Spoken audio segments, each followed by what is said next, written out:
आओ करते हैं आपकी प्रॉब्लम को फिक्स। बहुत बहुत स्वागत है आपका इन द जेनेटिक्स। कैसी लगी शायरी बेटा? बहुत बहुत स्वागत है आपका पार्ट 2 में। जेनेटिक्स के पिछला पार्ट अगर नहीं देखा है तो मैं उसके डिस्क्रिप्शन में लिंक डाल दूंगा, तो उसको देख लेना पहले। दूसरी आज पार्ट की हम शुरू करने वाले हैं। जो लोग नहीं देखें कोई बात नहीं, रिवाइज करवा दूंगा, ठीक है ना। इस टॉपिक से 4 से 5 क्वेश्चन आपको सीयूईटी में देखने को जरूर मिलेंगे और यहाँ से नीट में भी क्वेश्चन आता है, ठीक है। तो बिना देरी के शुरू करते हैं। आइए बेटा, तो पहला हमने क्या पढ़ा था? इंट्रोडक्शन। आनुवांशिकता क्या होती है? वह प्रक्रिया जिसके द्वारा माता पिता के जो लक्षण होते हैं वो संतानों में जाते हैं, उसे वंशागति कहते हैं, जिसे कहते हैं आनुवांशिकता। वेरिएशन की बात करते हैं, विविधता, यानी कि माता पिता से जो बच्चे अलग दिखाई देते हैं उसी को हम क्या कहते हैं? विविधता कहते हैं। नेक्स्ट, मेंडल का एक्सपेरिमेंट। मैंने आपको बताया था मेंडल का एक्सपेरिमेंट 1856 से 1863 तक बहुत अच्छी तरीके से चला था, और इन्होंने 14 ट्रू ब्रीडिंग यानी कि तद्रुप प्रजननी बोला जाता है, शुद्ध प्रजनन मटर की किस्मों का चयन किया था। जैसे लंबा बौना, याद होगा वैसे तो 7 ही लक्षण थे, लेकिन विपर्यासी लक्षण बोले जाते हैं, इसलिए टोटल हो जाते हैं 14। कैसे कैसे? लंबा बौना है ना, तो एक प्रभावी और एक अप्रभावी। आइए बेटा, फिर उसके बाद हमने पढ़ा था मोनोहाइब्रिड क्रॉस। इन्होंने दिया था लॉ ऑफ डोमिनेंस, इसका मतलब होता है प्रभाविता का नियम। इन्होंने ये कहा था एलील हमेशा जोड़ों में होते हैं, जैसे आपके अंदर गुणसूत्र होते हैं एक्स वाई, ठीक इसी प्रकार से कैपिटल टी स्मॉल टी इसमें होते हैं। इन्होंने ये कहा था जो कैपिटल वाला टी होता है वो स्मॉल वाले लेटर पर प्रभावी हो जाता है, इसी को हम प्रभाविता का नियम कहते हैं। नेक्स्ट, इन्होंने कहा था कि लॉ ऑफ सेग्रीगेशन। इन्होंने ये बोला कि जब दो एलील होते हैं, दो में से एक ही एलील जोड़ा बनाता है, दोनों अलग अलग होकर अपना एक नए जोड़े का निर्माण करते हैं। एक्सेप्शन की बात करें तो हमने बताया था इनकम्प्लीट डोमिनेंस, इसका एक उदाहरण होता है जिसका नाम था स्नैपड्रैगन मिराबिलिस जलापा। इन्होंने बताया एवन शंकर का लक्षण माता पिता के मध्य का होता है, जैसे स्नैपड्रैगन का गुलाबी फूल। कहने का मतलब ये था, इन्होंने ये कहा था कि जब कैपिटल स्मॉल लेटर होते हैं तो कैपिटल वाला स्मॉल लेटर पे प्रभावी हो जाता है, तो इनके मुताबिक तो वही होना चाहिए था, लेकिन यहाँ पर जब और वैज्ञानिकों ने देखा तो उन्होंने ये पाया कि यहाँ पर तो गुलाब वो जो स्नैपड्रैगन का पुष्प है वो ना तो लाल है ना सफेद है, वो कैसा है? गुलाबी है, समझ रहे हो? गुलाबी। तो सह प्रभाविता दूसरा, इसमें मैंने आपको बताया था जैसे आपका ब्लड ग्रुप होता है, जैसे आपके शरीर में जो ब्लड ग्रुप होता है वो कंट्रोल करने का काम होता है आरबीसी का। आरबीसी पर आई जीन कंट्रोल करता है। आई जीन हमेशा पेयर में होते हैं, जोड़े में होते हैं, है ना। अगर मान लीजिए किसी पर ए ब्लड ग्रुप है तो उसका दोनों आई पर दो ए ग्रुप होगा, ठीक है। अब बात करते हैं ए बी ब्लड ग्रुप की, तो दो आई अलग अलग होंगे और उनमें से एक पर ए होगा और एक पर बी होगा। तो कहने का मतलब ये है दोनों अपने अपने लक्षण को एक्सप्रेस करते हैं, तभी तो ए बी ब्लड ग्रुप बनता है, वरना या तो ए बनता है या फिर बी बनता। Multiple allele, more than two alleles govern the same character. आपके शरीर में या प्लांट्स में ऐसे एलील होते हैं जो क्या काम करते हैं? दो से अधिक ऐसे लक्षण होते हैं जो दो से अधिक एलील को कंट्रोल करते हैं, जिसे हम क्या कहते हैं? Polygenic inheritance. आगे बढ़ोगे आप, कोई दिक्कत वाली बात नहीं है। डाइहाइब्रिड क्रॉस के बारे में मैंने आपको बहुत अच्छे से डीपली बता दिया था, डिस्क्रिप्शन में लिंक दे दे रहा हूँ पिछली वाली वीडियो का, आप उसको देखिए अच्छे से, मजा आएगा आपको। उम्मीद है जेनेटिक्स की सारी प्रॉब्लम्स आपको दूर हो जाएंगी। ये जो टेबल देख रहे हो ये मैंने अच्छे से बनवाई हुई है, वहां पर आपको देखने को मिल जाएगी, ठीक है ना। आगे बढ़ते हैं, ये पढ़ना था बेटा। जो अगला टॉपिक है क्रोमोसोमल थ्योरी ऑफ इनहेरिटेंस, वंशागति का गुणसूत्र का सिद्धांत। सबसे पहले प्रपोज किसने किया था? वॉल्टर सटन और थियोडोर बाबेरी ने इसको प्रस्तावित किया था 1902 में, ध्यान रखिएगा। इनका काम क्या था? इन्होंने गुणसूत्र और जीन दोनों जोड़े में होते हैं। एक जीन जोड़े के एक जीन जोड़े के दो एलील समजात गुणसूत्रों के समजात स्थानों पर स्थित होते हैं। जो एक जीन जोड़ा होता है दो एलील के, जैसे लेटर की बात हो रही है, लेटर या capital T small T, allele पढ़ा था ना, समजात गुणसूत्रों के समजात स्थानों पर, यानी कि जो उनका स्थान फिक्स होता है वो वहीं पर मौजूद होते हैं। गुणसूत्रों के जोड़े का बनना और अलग होना उनके द्वारा ले जाए जा रहे कारकों के विसंयोजन का कारक बनता है। Pairing and separation of pair of chromosomes lead to the segregation of the pair of factors they carried. जो वो ले जा रहे हैं गुणसूत्र के जोड़े का बनना और अलग होना उनके द्वारा ले जाए जा रहे कारकों के ऊपर निर्भर करता है। जैसे माता पिता के जो भी गुणसूत्र जा रहे होते हैं वो अलग अलग फैक्टरों पर यानी कि अलग अलग एलील पर निर्भर करता है। समझ में आ रही है बात? या एक्स जाएगा या वाई जाएगा या एक्स एक्स जाएगा, है ना? तो ये विसंयोजन का कारण बनता है। इधर देखो, प्रपोज्ड की बात की जाए तो वॉल्टर सटन और थियोडोरवा बेरी, है ना? लेकिन अगर आपसे बोला जाए कि किसने दिया था, प्रस्तावित किया था और किसने दिया था, दोनों में फर्क होता है। किसने दिया था? सटन ने दिया था, याद रखिएगा, इंपॉर्टेंट क्वेश्चन बन सकता है। लिंकेज एंड रिकॉम्बिनेशन ये इस बार के यूपी बोर्ड में आ चुका है, उम्मीद करते हैं आप लोगों को पता भी होना चाहिए, और नहीं पता है तो भाई हम तो हैं ही यहीं पर। आओ देखते हैं लिंकेज और रिकॉम्बिनेशन होता क्या है।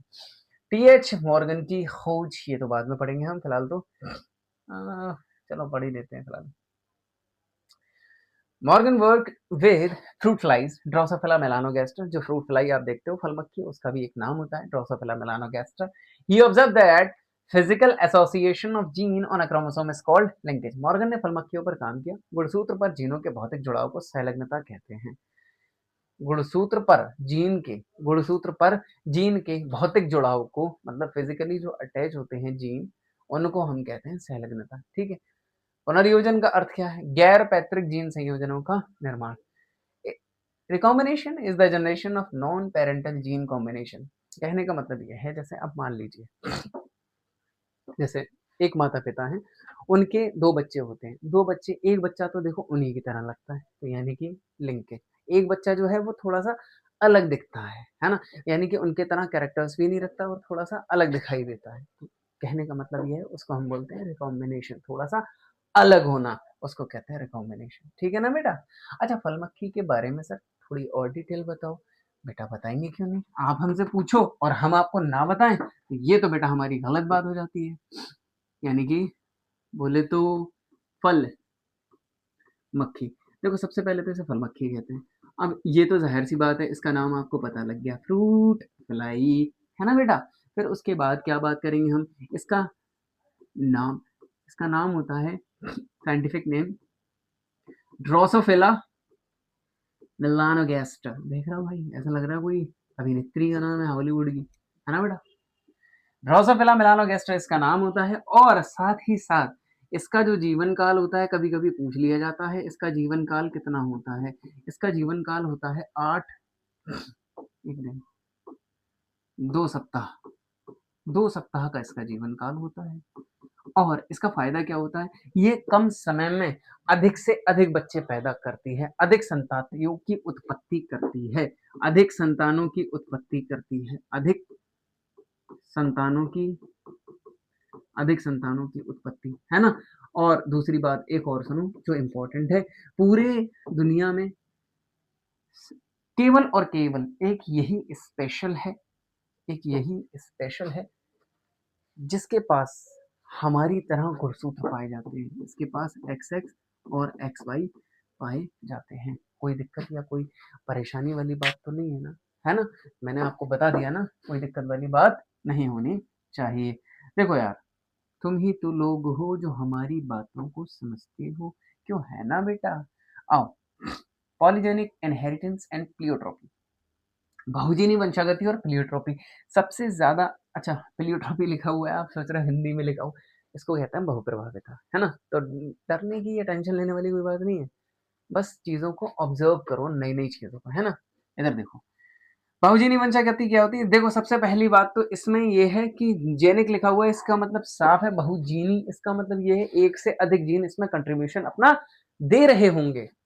बहुजीनी इसका मतलब एक से अधिक जीन, वे लक्षण जो दो या दो से अधिक यानी कि तीन या अधिक जीनों द्वारा नियंत्रित होते हैं, ऐसे लक्षण जो एक से अधिक जीनों द्वारा नियंत्रित होते हैं उसे हम क्या कहते हैं? बहुजीनी वंशागति कहते हैं, जिसका दूसरा नाम योज्य प्रभाव भी होता है। ह्यूमन का स्किन कलर समझ में आ गई। ट्रेट्स कंट्रोल्ड बाय 3 और more genes phenotype reflects the contribution of the each allele. कहने का मतलब ये होता है, जब ऐसा होता है तब आपकी फिजिकल कंडीशन थोड़ी सी बदली जा सकती है, बदल सकती है, समझ रहे हो ना? Pleiotropy, a single gene can exhibit, अब देखो इसका उल्टा कर दो, एक एकल जीन एक से अधिक लक्षणों को नियंत्रित करता है, तो उसको कहते हैं प्लियोट्रॉपी, बहुप्रभाविता। जिसका एग्जांपल है phenylketonuria, mutation causes mental retardation and hair reduction. याद रखिएगा, फेनिलकीटोनुरिया तभी हो सकता है जब म्यूटेशन हो। म्यूटेशन कैसे कहते हैं? Delete and insertion of the DNA. कहने का मतलब है आपके डीएनए में अगर कोई एक क्षारक युग्म घटा दिया जाए या बढ़ा दिया जाए या खुद बढ़ जाए या घट जाए, इसको कहते हैं म्यूटेशन। ठीक है ना? इससे हो सकता क्या क्या? Mental retardation and hair reduction. आपने मूवीज वगैरह में देखा होगा ना, म्यूटेशन हो जाती है भाई साहब तो वो सुपर हीरो बन जाते हैं, लेकिन असल जिंदगी में ना बीमारियां होती हैं, है ना? तो ज्यादा मूवीज के चक्कर में पड़ना मत बेटा। Mechanism of sex determination. देखो भैया, अगर सेक्स डिटर्मिनेशन की बात करें इसे तो मैं ऐसे ही बता दूंगा। देखो सेक्स डिटर्मिनेशन होता क्या है, देखो इधर ध्यान से देखना। अगर ह्यूमन की बात करें, है ना, और इंसेक्ट की बात करें, और एक और बात करें हम किसकी? बर्ड्स की, है ना? तो इन तीनों की अगर हम बात करते हैं तो हमारे अंदर तो बेटा यही है, एक्स एक्स और एक्स वाई। लेकिन इनमें क्या होता है, फीमेल के अंदर तो एक्स एक्स होता है लेकिन मेल के अंदर से वाई गायब हो जाता है। समझ रहे हो ना मेरी बात? मेल के अंदर एक्स ओ आ जाता है। और बर्ड्स की बात करें तो वहां पर क्या होगा बेटा? Z W Z Z. मतलब कहने का क्या है सर, मैं आपकी सर बात नहीं समझ पाया। ये फीमेल, ये फीमेल, ये वाला कौन सा होगा बेटा? बोलो, अगर दम है तो बोल के दिखाओ। ये भी फीमेल। समझ रहे हो? बस इसमें यही सिचुएशन है और ये बहुत ही ज्यादा सुपर मोस्ट इंपॉर्टेंट क्वेश्चन बन जाता है। सीयूईटी का भी मान लो और नीट का भी मान लो, ये इंपॉर्टेंट क्वेश्चन बन जाएगा, क्योंकि बच्चे अधिक मात्रा में इसी में कंफ्यूज होते हैं। तो कंफ्यूज होने की जरूरत आपको नहीं है, क्योंकि आप किसके स्टूडेंट हैं बेटा? RC academy. समझ रहे हो? आगे आओ। इसमें लिखा हुआ है जेनेटिक म्यूटेशन, मैंने अभी बताया था ना। वह घटना जिसके परिणाम स्वरूप डीएनए अनुक्रम में परिवर्तन होता है। मतलब ऐसी घटना जिसके द्वारा डीएनए में कोई आपके परिवर्तन हो जाए या जिससे जीव के जीनोटाइप और फेनोटाइप में परिवर्तन हो जाए। समझ रहे हो ना कहने का मतलब? ये ऐसी घटना, a phenomena which result in alteration of DNA sequence leading to changes in the genotype and phenotype of an organism। वह घटना जिसके परिणाम स्वरूप डीएनए के अनुक्रम में बदलाव होता है, परिवर्तन होता है, जिससे जीव में जीनोटाइप, मतलब अंदर तो चेंज हो ही रहा है और बाहर फिजिकल कंडीशन में भी चेंज हो जाता है, तो हम उसको कहते हैं म्यूटेशन। म्यूटेशन कितने प्रकार की होती है? दो प्रकार की होती है। Point mutation, change in a single base pair of DNA. अगर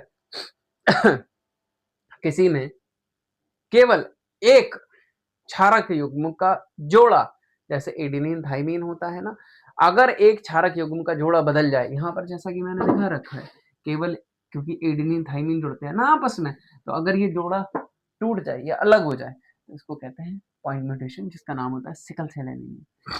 दूसरा होता है फ्रेम शिफ्ट म्यूटेशन। इसका मतलब है डिलीशन और insertion base pair in DNA.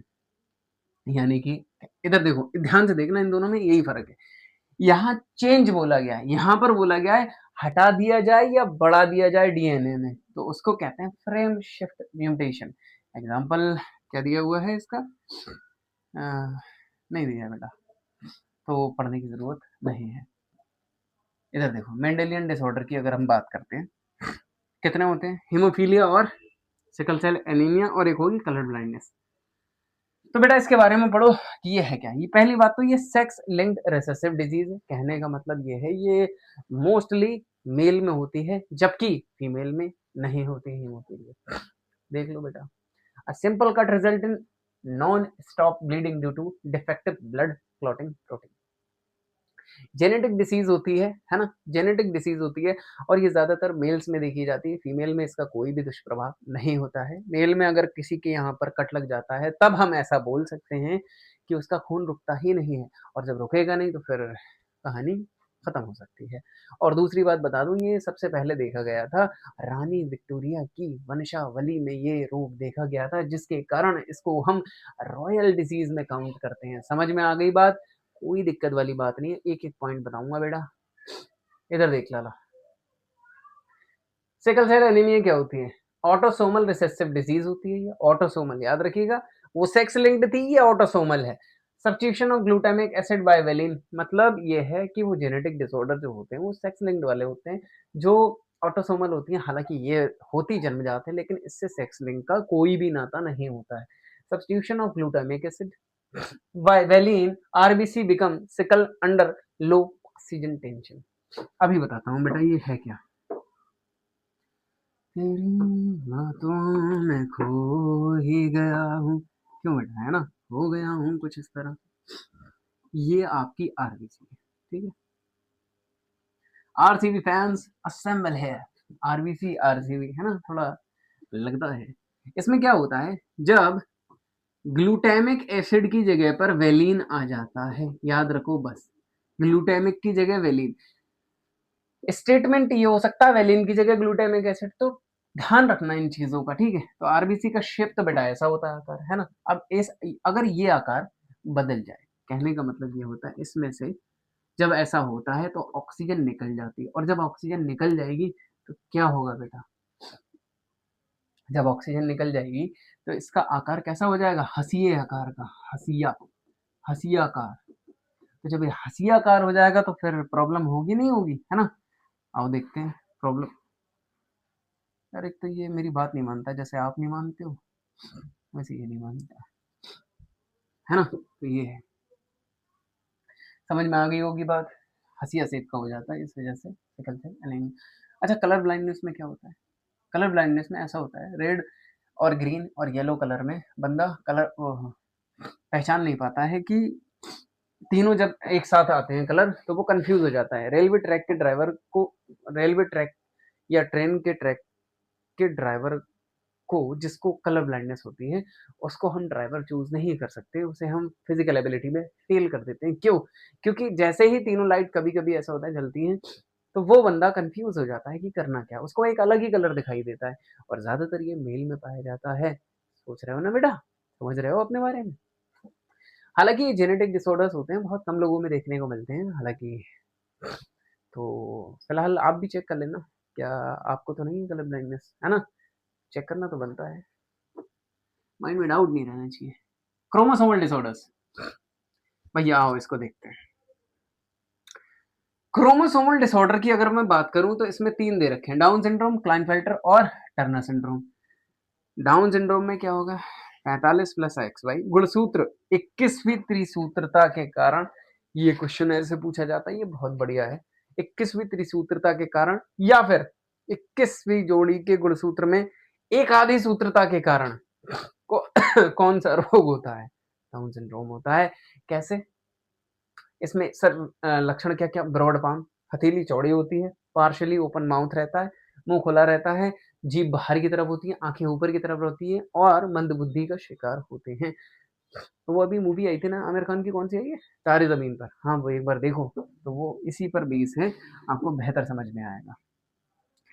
Klinefelter syndrome क्या होता है, ये एक ऐसा रोग होता है जिसमें गुणसूत्र की संख्या कितनी हो जाती है, 47 हो जाती है। Males with overall masculine development but express feminine feature, मतलब कहने का ये है, दिखावे से लड़का और लड़की के कैरेक्टर्स, समझ रहे हो ना बेटा। आपके आसपास में भी कुछ लोग ऐसे होंगे, तो बेटा कभी मजाक नहीं उड़ाना चाहिए, क्योंकि बात ये है ना, ये लोग देखो, कुछ लोग तो ऐसा होता है जेनेटिकली होते हैं, लेकिन कुछ लोग बन जाते हैं तो वो गलत होता है। लेकिन जो लोग जेनेटिकली होते हैं उनका मजाक नहीं उड़ाना चाहिए, बेहतरी इसी में है। क्योंकि बात यह है, जीवन सबको मिलना है, आप भी कभी बाप बनोगे, आप भी कभी माँ बनोगे, तो फिर अगर ऐसी कंडीशन आपके साथ होती है, फिर आप कैसे मैनेज करोगे, तो ये भी तो चीजें देखने वाली है ना। और ये मारपीट के इस चीज को हटाया नहीं जा सकता, क्योंकि क्रोमोसोम बढ़ जाता है तो उसमें उसकी भी क्या कमी है ना, नेचर प्रोसेस है, ठीक। टर्नर सिंड्रोम में ऐसा क्या होता है, एक गुणसूत्र कम हो जाता है ना। तो इससे होता क्या क्या, फीमेल्स आर स्टीराइल, बांझपन का शिकार हो जाती है फीमेल, केवल यही रोग ऐसा है जो फीमेल में होता है, अदरवाइज सब में क्या होगा, ज्यादातर में मेल ही एक्सपेक्टेड होते हैं। लैक सेकेंडरी सेक्सुअल कैरेक्टर्स, इसमें जो होते हैं उनके प्राइवेट पार्ट्स बहुत ही अल्प विकसित रह जाते हैं, जिससे वो माँ नहीं बन पाती है। समझ में आ रही है बात, उम्मीद करता हूँ ये चैप्टर खत्म हो गया होगा। चैप्टर का अध्ययन और टिप्स है ये, देखो ये एडिटर ने क्या लिखा है, इन्होंने लिखा है कि पनेट स्क्वायर को अच्छे से पढ़ो, और रेशियो को अच्छे से देखो। Genetics carries a high weightage CUET UG और specially the exception and examples. याद रखना बेटा, और अब बाद उदाहरणों को ध्यान से पढ़ने की ज़रूरत है, क्योंकि आप लोग जिस चीज़ को नज़रअंदाज करते हो असल में बेटा वही आती है, क्योंकि तुम इतने बड़े ज्ञाता तो हो नहीं, तुम्हें पता तो है नहीं कि चीज़ें हो कहाँ रही हैं या क्या हो रहा है। तुम तो बस मुँह उठाया चल दिए। समझ में आ रही है बात? ये वैसे मैंने पार्ट 2 में ख़त्म कर दिया है। मैंने जैसा कि बोला था ये पार्ट 2 में चैप्टर ख़त्म हो जाएगा, मैंने पार्ट 2 में चैप्टर ख़त्म कर दिया है। अब कल हम पढ़ेंगे मॉलिक्यूलर बेसिस ऑफ इनहेरिटेंस, तो उसके लिए तैयार रहना। मैंने ये बताया था कि 2 पार्ट उसके आने वाले हैं, तो 2 पार्ट देखो बेटा। जेनेटिक्स की ऐसी की तैसी करेंगे, फिर इसके ढेर सारे क्वेश्चन करेंगे। वैसे मैं सोच रहा हूँ इसके कल क्वेश्चन करा दूँ, अगर आप तैयार हो तो कल मैं इसके क्वेश्चन करा दूँगा। ठीक है बेटा, मिलते हैं नेक्स्ट वीडियो में, और सब्सक्राइब और लाइक करना मत भूलना। धन्यवाद।